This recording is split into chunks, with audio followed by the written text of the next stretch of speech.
Здравствуйте, Рустам Нургалиевич. Или, как у нас принято говорить, Рахим Этигес, Кадерле Кунекла.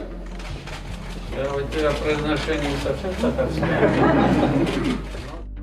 А ведь действительно все шире и глубже внедряется татарский акцент на просторах WorldSkills. В 2019-м Казань провела лучший в истории мировой чемпионат по рабочим профессиям, а совсем недавно с триумфом из Уфы вернулась сборная Татарстана, победившая в командном зачете в финале национального первенства молодые профессионалы по стандартам WorldSkills. Так что шутка от Рустама Минниханова, можно сказать, в самую точку. Надо и здесь побеждать, напутствовал коллег президент.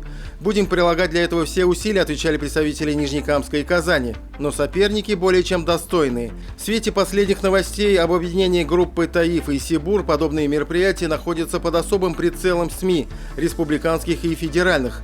Почему решили стартовать именно с площадки в Нижнекамске, допытывались журналисты у Дмитрия Конова, председателя правления Сибур Холдинга.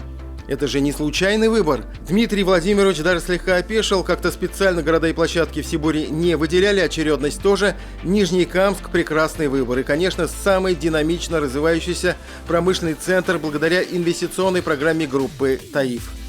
Планы, которые уже реализованы группой компании «Таиф» Нижнекамск нефтехимом, это инвестиционная программа, которая есть, она, безусловно, создает новый, не новый, она продолжает ту траекторию роста, которая была заложена. Согласно этой траектории, уже к 2030 году Нижнекамск нефтехим вырастет в разы по объемам производства, выручки и отчислениям налогов в бюджеты разных уровней. Но еще более амбициозный рост ожидается в качественном плане. Новые технологии и оборудование предполагают особый уровень знаний и компетенций от молодых профессионалов Нижнекамск нефтехима.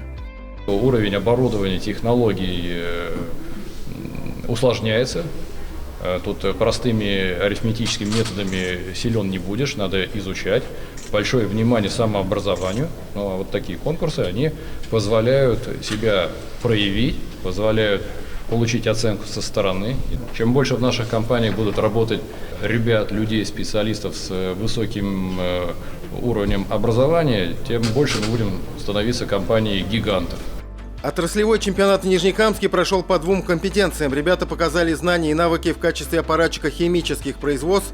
Девушки выявляли лучших компетенций лаборант химического анализа. Несмотря на острое соперничество, было заметно, что между участниками соревнований складываются хорошие дружеские отношения.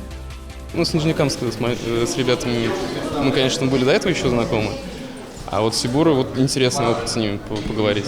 У каждого есть какие-то свои практики, которые они используют на рабочих местах, и то, чем они обмениваются, а еще то, что они потом продолжают общаться, это очень дорогого стоит. Это создание определенного рода комьюнити, они будут общаться, переписываться и в соцсетях, и другими способами обмениваться навыками, рекомендовать друг другу. Мы очень рады возможности, что у нас развивается сотрудничество в данном направлении.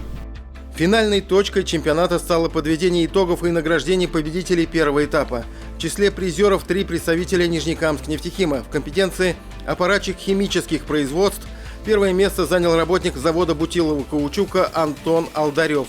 Второй аппаратчик завода этилена Динар Нугманов. Третье место в компетенции лабораторный химический анализ у Айгуль Бургановой. Как мы видим, первое, очень доволен, просто эмоции, дрожь в душе, спасибо. Спасибо всем, думаю, все заслуженно. Тимур Бекмурзин и Роман Безменов. 7 дней.